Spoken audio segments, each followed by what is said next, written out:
మాల్యాద్రి గారు నమస్కారం. నమస్తే. ఉత్తరప్రదేశ్లో బుల్డోజర్ల మీద సుప్రీంకోర్టు ఇచ్చినటువంటి తీర్పు తెలంగాణలో హైడ్రా మీద ఏ విధంగా ప్రభావం చూపే అవకాశం ఉందంటారు? చాలా ఇంపార్టెంట్ విషయం. సుప్రీంకోర్టు తీర్పు కనుక మనం చదివితే బుల్డోజర్లు అనేవి పొలిటికల్ వెపన్లుగా వాడి వాళ్ళు అనుకున్న వేరే ఉద్దేశాన్ని సాధించేందుకు ఉపయోగపడకూడదు అని చెప్పి మనకు అర్థమవుతుంది. ఉత్తరప్రదేశ్లో ఏంటి, ఒక ముద్దాయి ఒక ముద్దాయి అయితే ఒక కేసులో వాడు దొరకడం లేదని నోటీస్ పంపిస్తే దొరకలేదని వాడి ఇంటి మీద అటాక్ చేసి బుల్డోజర్లు పెట్టి కొట్టేస్తున్నారు. దాన్ని తప్పు అని చెప్పి సుప్రీంకోర్టు చెప్పింది. ఎలా చెప్పింది? ప్రొసీజర్లో కొన్ని తప్పులు చేస్తున్నారు. ఏంటి? కోర్ట్స్ ఆబ్జెక్టివ్ వాస్ అంటే కోర్టు సాధించాలనుకుంది ఏంటంటే ఏ గవర్నమెంట్ అయినా సరే డిమాలిషన్స్ అనేది ఒక పొలిటికల్ వెపన్ లాగా వాడుకోకుండా ఉండాలనేది కోర్టు తీర్పు. దాన్ని ఎలా సాధించాలంటే ప్రొసీజరల్ ఆస్పెక్ట్లో పెట్టింది. అదేం చేసింది? ట్రాన్స్పరెన్సీ ఉండాలి, అంటే పారదర్శకత ఉండాలి, జవాబుదారీతనం ఉండాలి, డ్యూ ప్రాసెస్లో చేసిన అంతేగాని ఎవరు ఇష్టం వచ్చినట్టు వాళ్ళు అదొక వెపన్గా చేయకూడదు అని చెప్పేసి సుప్రీంకోర్టు యొక్క ఇదనమాట. దాంట్లో భాగంగా ఏం చేసిందంటే ప్రొసీజరల్లో ఒక నోటీస్ ఇవ్వాలి. అయ్యా మీ ఇల్లు మేము పడగొట్టబోతున్నాము, 15 రోజులు టైం ఇస్తున్నాము. మినిమం చట్టాల్లో 7 రోజులు టైం అని ఉన్నా కానీ సుప్రీంకోర్టు ఏం చెప్పిందంటే 15 రోజులు మినిమం టైం ఇచ్చి ఈ టైం లోపల వాడేమైనా రిప్లై ఇస్తే ఆ రిప్లైని కన్సిడర్ చేసి తర్వాత యాక్షన్ తీసుకోవాలి. 15 రోజులు టైం ఉంటే వాడు రిప్లై ఇవ్వడమే కాకుండా వాడు అవసరమైతే కోర్టుకు కూడా వచ్చి నాకు ఈ అన్యాయం జరగబోతుందని చెప్పుకునే అవకాశం ఉంది. 15 రోజులు నోటీస్ ఇవ్వటమే కాకుండా ఒక పర్సనల్ హీరింగ్ వాడు వచ్చి నా కష్టాలు ఇవని చెప్పుకునేదానికి కూడా వాడికి అవకాశం ఇవ్వండి అని చెప్పి ప్రొసీజరల్ జస్టిస్ పెట్టింది.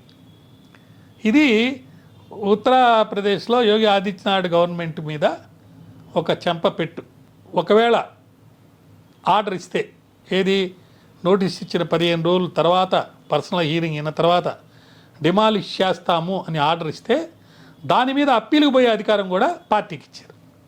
సో ఈ ప్రొసీజరల్ ఆస్పెక్ట్స్లో డ్యూ ప్రాసెస్లో చట్ట ప్రకారం జరగాలనేది అక్కడ ఇచ్చిన తీర్పు యొక్క సారాంశం. ఇంకా అనేకమైనటువంటి రక్షణాలు ఏర్పాటు చేసింది. మరి ఇక్కడ డిమాలిషన్స్ హైడ్రాకి సంబంధించి కూడా ఎఫ్టీఎల్ అని, బఫర్ జోన్ అని కొన్ని ముఖ్యమైనటువంటి పెద్దవాళ్ళవి కొట్టేశారు.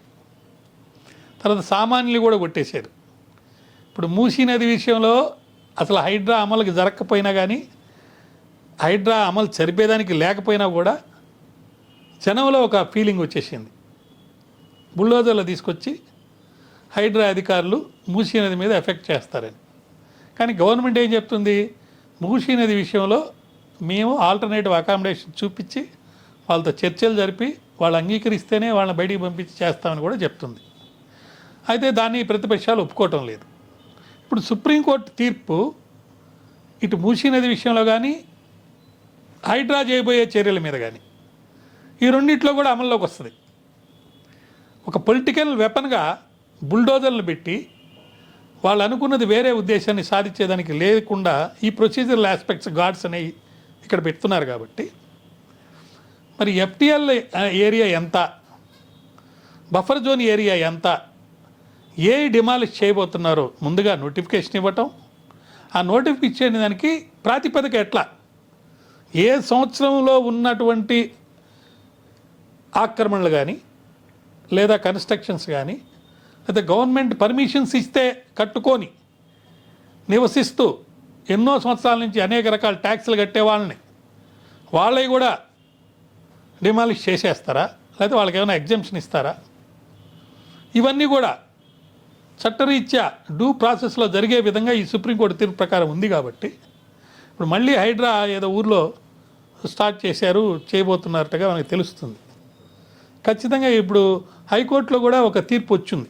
ఇక్కడ డివిజన్ బెంచ్లో హైకోర్టు తీర్పులో ఎఫ్టీఎల్ అంటే ఏంటి, బఫర్ జోన్ అంటే ఏంటి, దానికి సంబంధించి ఒకవేళ డిమాలిషన్ చేయాలంటే ప్రాసెస్ ఏంటి, ఆల్రెడీ కోర్టు ఆర్డర్స్ కనుక ఉండుంటే కోర్టులో మ్యాటర్ పెండింగ్ ఉంటే అప్పుడు ఎలా చేయాలి, తర్వాత ఆదివారం శనివారం అంటే పబ్లిక్ హాలిడేస్ రోజు వాళ్ళు కోర్టుకు కూడా వెళ్ళే అవకాశం లేకుండా వెళ్ళి కొట్టేయచ్చా, వీటన్నిటికి సంబంధించి ఆల్రెడీ కొన్ని తీర్పులు సుప్రీంకోర్టు హైకోర్టులో మనకు వచ్చినాయి. కాబట్టి రాబోయే రోజుల్లో ఇంతకుముందు చేసినట్టుగా దూకుడుగా ఎవరిదంటే వాళ్ళది ఎప్పుడంటే అప్పుడు ఎలాగంటే అలా కొట్టేయటం కాకుండా హైడ్రా కానీ లేకపోతే అదర్వైజ్ డిమాలిషన్స్ కానీ అన్నీ కూడా చట్ట పరిధిలో చట్టానికి వ్యతిరేకం కాకుండా మానవ హక్కుల్ని కాపాడుతూ కొన్ని ఇబ్బందులు వస్తాయి, గవర్నమెంట్కి వస్తాయి, ఇండివిజువల్కి వస్తాయి. గవర్నమెంట్కి ఎలా వస్తాయి, ఒక పర్టికులర్ ఏరియాలో 10 ఇళ్ళు అక్రమంగా కట్టారు, వాటిల్లో గవర్నమెంట్ లైసెన్సులు తీసుకొని కట్టి ఒక 2 ఉంటాయి అనుకోండి, మిగతా 8 ఇళ్ళు కొట్టేసినా ఈ 2 ఇళ్ళు ఉంటే వీడు అనుకున్నది అక్కడ కట్టలేడు, అప్పుడు గవర్నమెంట్కి ఇబ్బంది. అప్పుడు కంపల్సరీ అక్విజేషన్ చేసి ల్యాండ్ అక్విజేషన్ కింద వాళ్ళకి ఇవ్వాల్సిన కాంపెన్సేషన్ పూర్తిగా ఇచ్చి తీసేయాలి, అంటే డబ్బులు కట్టాలి. అది గవర్నమెంట్కి ఇబ్బంది. సామాన్య మానవుడు ఏం చెప్తున్నాడు, మేము అనఫిషియల్గా ఉనుక్కున్నాము, అనఫిషియల్గా కట్టుకున్నాము, ల్యాండ్ మీదైతే చెప్పండి ధర ఇస్తానంటాడు. వీళ్ళేమంటారు, మాది ల్యాండ్ కాబట్టి గవర్నమెంట్ది, మీరు వచ్చి కట్టుకుని కాబట్టి మీరు ఇల్లు తీసుకొని వెళ్ళిపోండి, ముందు మీ సామాన్లు తీసేయండి, మేము ఇది పగలగొట్టాలంటే మీరు కనుక మీ ఇల్లు పగలగొట్టి మీ సామాన్లు మీరు తీసుకుపోండి అంటారు. మేము ఇంత డబ్బు ఖర్చు పెట్టి కష్టార్జితం మేము కడితే మరి ఎట్లా? అందుకని ఏం చేశారు కొంతమంది నిర్వాసితులు ఈ మధ్యకాలం అప్పటికప్పుడు అగ్రిమెంట్లు రాసేసుకొని రిజిస్టర్ చేసేసుకున్నారు, ఇళ్ళు ఏదో ఓపెనింగ్ పెట్టేసుకొని.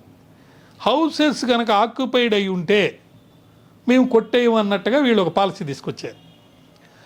కాలేజీలు కనుక నడుపుతుంటే స్టూడెంట్స్ ఏమైపోవాలి, కాబట్టి ఫైనాన్షియల్ ఇయర్ అయ్యేదాకా, అకాడమిక్ ఇయర్ అయ్యేదాకా మేము డిమాలిష్ చేయమని అన్నారు. సో దానివల్ల ఏమనుకుంటున్నారు, అది కాలేజీగా కనుకుంటే లేదా ఇళ్ళ నివాసంగా ఇల్లు కనుకుంటే ఆక్రమణలైనా కొట్టేరు కాబట్టి మనం అలా చేసుకుంటామని చెప్పేసి ఇళ్ళ ఓపెనింగ్లు సెరిమనీలు పెట్టుకున్నారు. శతకోటి దరిద్రాలకు అనంతకోటి ఉపయోగాల్లాగా ఏదో విధంగా కాపాడుకోవాలని వీళ్ళు, కాదు కొట్టేయాలని వాళ్ళు. మొత్తం మీద ఉద్దేశం మంచిదైనా కూడా అమలు జరిగే దాంట్లో కాంగ్రెస్ ప్రభుత్వానికి రేవంత్ రెడ్డి నాయకత్వంలో కొంత మరోసారి ఆలోచించాల్సిన పరిస్థితి వచ్చింది.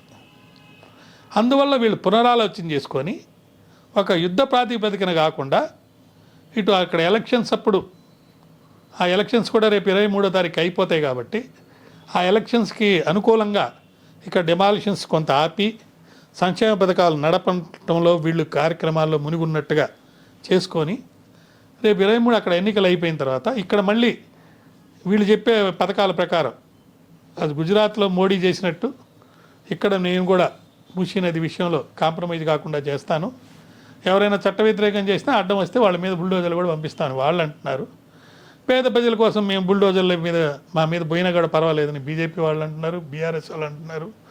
లోపల ఏం జరుగుతున్నా కానీ బయటికి మటుకు అందరూ మూసీ ప్రక్షాళన జరగాలని అంటున్నారు.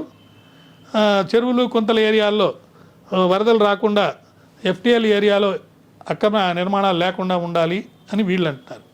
అయితే అక్రమ నిర్మాణాలకే ఉన్న వాళ్ళకి కానీ లేకపోతే ఆక్యుపై చేసిన వాళ్ళకి కానీ ఈ డిమాలిషన్స్ విషయంలో ఎలా జరుగుతుంది, కాంపన్సేషన్ ఇచ్చి చేస్తారా, నోటీసులు ఇచ్చి టైం ఇచ్చి వాళ్ళు ఖాళీ చేయకపోతే అప్పుడు చేస్తారా, ఇందాక మనం అనుకున్నట్టు సుప్రీంకోర్టు బుల్డోజర్ జడ్జిమెంట్లో ఇచ్చిన తీర్పు ప్రకారం ప్రొసీజర్స్ అంతా ఫాలో అయ్యి చట్టపరంగా చేస్తారా, ఇవన్నీ మనం వేచి చూడాల్సింది. ఒక వ్యక్తి కనుక అన్యాయంగా అక్రమంగా ఎవరైనా డిమాలిష్ చేసి దానికి ప్రయత్నం చేస్తే మరి ఇప్పుడున్న పరిస్థితుల్లో రాజ్యాంగ హక్కును ఉల్లంఘించినట్టుగా అవుతుంది. కాబట్టి నేరుగా సుప్రీంకోర్టుకు కానీ హైకోర్టుకు కానీ వెళ్ళి తగు రిలీఫ్ని అడిగే అవకాశం ఉంది.